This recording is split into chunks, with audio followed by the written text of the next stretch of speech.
As our previous commercial bank was being acquired, I knew Mick O'Rourke and Kevin Bastuga from a prior enterprise. I valued my relationship with them, and the way they worked earned my trust and my business. So I decided to give Signature Bank a call. They took the time to understand our early-stage technology company that has its own set of challenges. Signature Bank took care of us, and now we are satisfied customers. Signature Bank is looking for their next success story. To learn more about turning your business vision into reality, visit signaturebank.bank. Signature Bank, helping local businesses succeed. Member FDIC, Equal Housing Lender. Get the best sleep of your life. Helix makes personalized mattresses to fit your unique body type and sleep preferences. Go to helixsleep.com and get up to $200 off during their holiday sale. Listen to AM 560, The Answer, online at 560theanswer.com, on the AM 560 mobile app, on your Alexa-powered smart speaker, on TuneIn, iHeart, and radio.com. 6:37 in the Team Hochberg Traffic Center. Here is Jim Telemonte.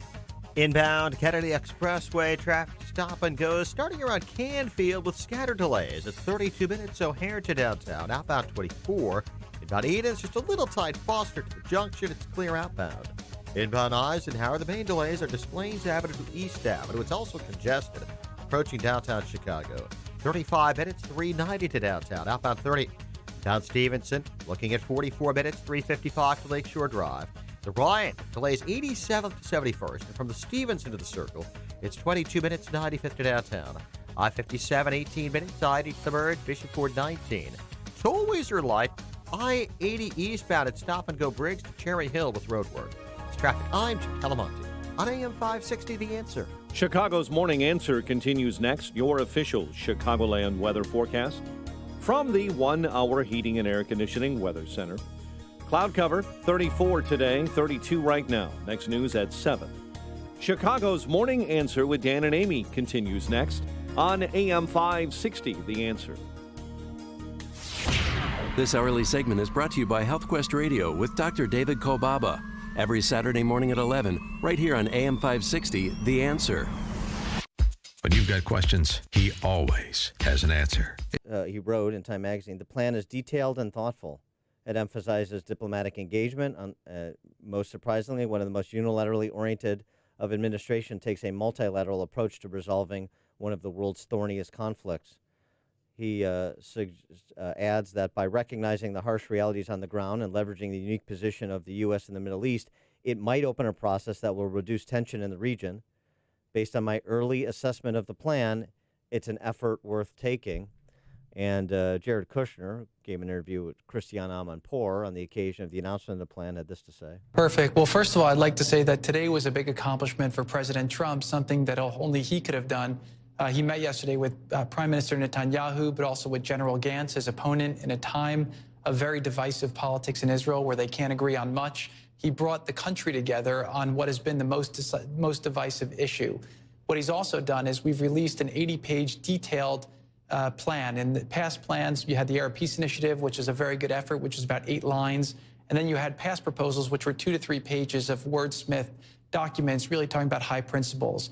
He also got Israel to agree for the first time to a state, and he got Israel to agree to a map. So what you've seen today is that President Trump's built a lot of trust with the state of Israel. He's done a lot of great things that have made Israel more secure and the relationship between America and Israel stronger. And what he's been able to do today is deliver for the Palestinians a pathway to a state, a contiguous territory, and conditions where they can earn their way to their independence, their dignity, all these different things, along with a $50 billion economic plan that could make them a very, very thriving state in the future. So it's a big opportunity for the Palestinians, and they have a perfect track record of blowing every opportunity they've had in their past, but perhaps maybe their leadership will read the details of it, stop posturing, and do what's best to try to make the Palestinian people's lives better. And I got to say, it's no small thing to have both Bibi and Benny Gantz support this. Benny Gantz, chief rival to Bibi Netanyahu, I applaud President Trump for his leadership and will do everything in my power to translate his plan into reality following the elections in Israel. Getting political rivals to support the plan. And that's a big deal. And it also gives lie to this, this is just Trump doing a favor for his friend Bibi amid all of his legal and political challenges. I think it's a little bit deeper than that. For more on this, we're pleased to be joined by Jonathan Tobin, editor-in-chief of Jewish News Syndicate, contributor to National Review, columnist for the New York Post, the Federalist, and the Jewish Week. Jonathan, thanks so much for joining us. Appreciate it. Well, great. Thanks for having me on. So your assessment of what the Trump administration and Jared Kushner have authored? Well, they've put together a really interesting plan that even though the critics are right about one thing, it's not going to lead to peace because the Palestinians aren't interested. But they have put on record a formula that is rooted in realism and not fantasy, and that they deserve credit for. All the past peace plans that have been mooted by past administrations, Republicans as well as Democrats, have been based on the idea that if they pressure Israel enough and Israel gives up enough, that will magically make the Palestinians want their own independent state and wish to live in peace with Israel. And that was going to be, their reward. This plan is kind of different. It's offering the Palestinians a state, but it's not asking Israel to trade land for peace so much as it's asking the Palestinians to trade peace for land. They're giving them an opportunity to put aside this 100-year-old war that they're just addicted to. And the reason why Mahmoud Abbas and Hamas and Islamic Jihad were together while Trump was announcing this plan, rather than Abbas going to the White House to talk to the Americans to start negotiating, is that all of them are still locked into this same mindset that has their identity inextricably tied up with this war on Zionism and Israel, and this war on the idea of a Jewish state, no matter where its borders would be drawn. And that's the rub. That's the problem. And instead of sort of enabling this fantasy that Palestinian leaders have always had, whether it's Arafat or Abbas, the Trump administration is saying, you know what, they think of this in terms of real estate, because they're all a bunch of former real estate guys. Is that you're on a property that is rapidly depreciating. Nobody's backing you anymore. The Arab world has abandoned the Palestinians. They're sick of their intransigence and their refusal to make peace. This is your chance to have a state if that's what you really want, and we'll help you. We'll help you get it. We forced the Israelis to say, okay, yes, you can have a state. The Palestinians are still saying no, but at least this gives them a reasonable path. And you're right to point out that both the main parties in Israel back this, because there is a consensus in Israel that right now there isn't a peace partner, as much as most Israelis would like there to be peace. And this offers a realistic formula. And if the Palestinians say no, then certainly there won't be peace. The idea that this doesn't work is a lie. I mean, it's giving them a reasonable path. Did the Palestinians have a seat at the table? Did they run by this plan with them? They wouldn't even talk to Kushner and the American envoys over the past 2 years about any of it. They ran away from the whole idea of even talking about the terms. They wouldn't talk to the Americans about it. And this isn't anything new, by the way. Yes, they really don't like Trump. But the point is, Barack Obama spent 8 years of his presidency trying to tilt the diplomatic playing field in the direction of the Palestinians, pushing really tremendous pressure on Israel. And was there peace? No, because the Palestinians wouldn't even negotiate with Obama. So you can't blame Trump for them doing to him what, in essence, they did the same thing to someone who was much less favorable to Israel and much more inclined to be favorable to the Palestinians. That's the truth about it. But per the remarks of Ian Bremmer that I read from his piece in Time, it is noteworthy that other Arab states have engaged and constructively so with respect to the development of this plan. That's absolutely right, and that's the most underreported aspect of this whole story. I mean, for days, even weeks, we were getting all these stories in the mainstream press about how Trump's just doing it because he wants to do Netanyahu a favor. And as you rightly said, that doesn't really wash, because the opposition party was for it too. Or that he was doing it just to secure support from evangelicals. yeah, like evangelicals are going to vote in November for Joe Biden or Bernie Sanders or Elizabeth Warren. Right. Now, the real story here is how the Arab world, whether they're cheerleading for this plan out in front, whether they sent people to be there in the White House, as some of the Gulf states did, they're not interested in being dragged by the Palestinians as they were in the past into an endless war which does them no good. They know Israel is an economic force in the region. It's a positive force in the region. They envy Israel. But Israel isn't a threat to them. They know Iran is a threat to them, and they see Israel as an ally, either openly or under the table, to help protect the Arab and Muslim world against, Iran or fanatical Islamist groups like ISIS or Hamas or Hezbollah. That's the real story here. Palestinians, they're isolated. Nobody in the Arab world wants to hear this anymore.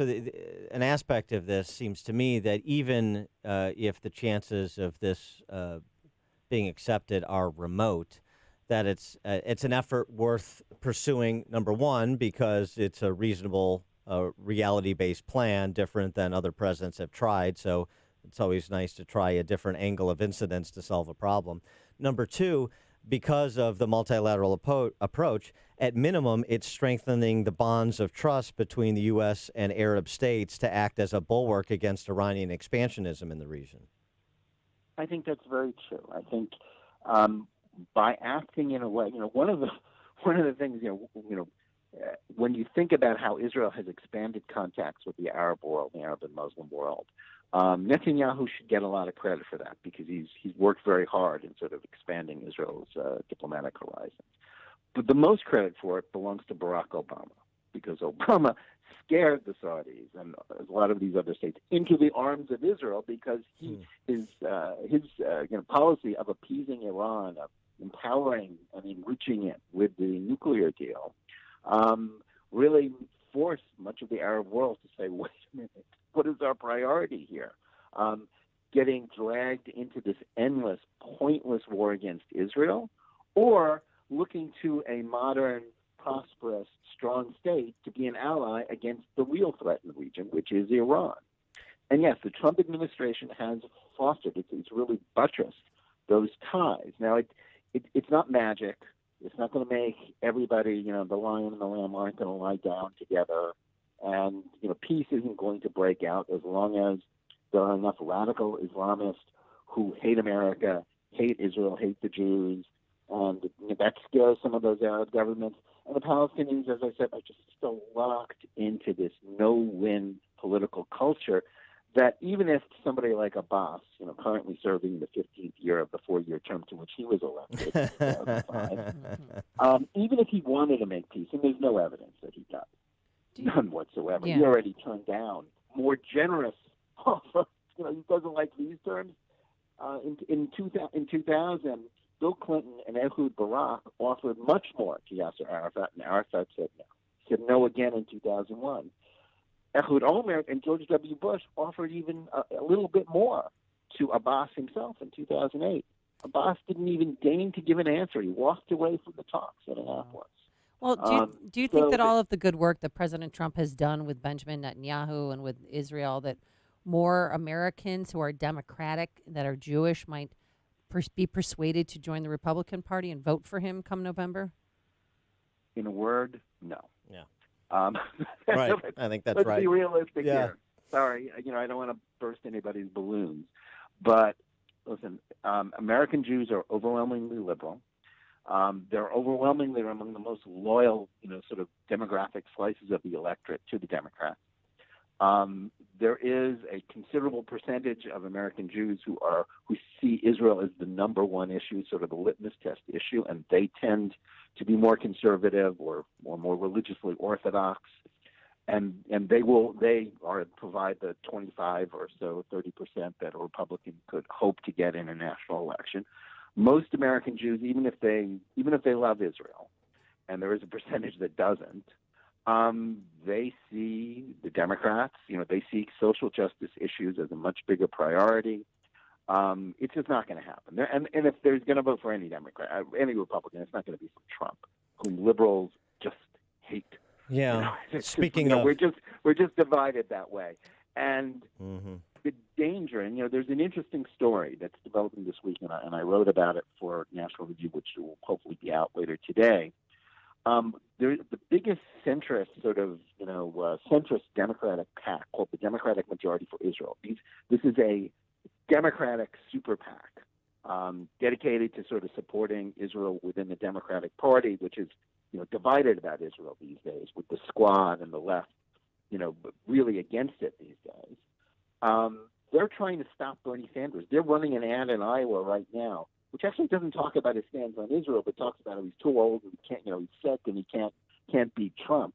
They know that the future of the Democratic Party is at stake, and that if Bernie Sanders somehow beats the odds, and he's ahead right now in the average of polls in Iowa and New Hampshire, and if Sanders and the left hijacks the Democratic Party, that will create something of a dilemma for Jewish Democrats, because if it's Sanders versus Trump, one of the issues on which they will really disagree, and which Trump will not be shy about pointing out, is on Israel. Because although Bernie Sanders wants to be the first Jewish president, he is the most critical. He's the most anti-Israel of all of the Democrats running, and that's something because none of them are, all of them would go back to Obama's policies.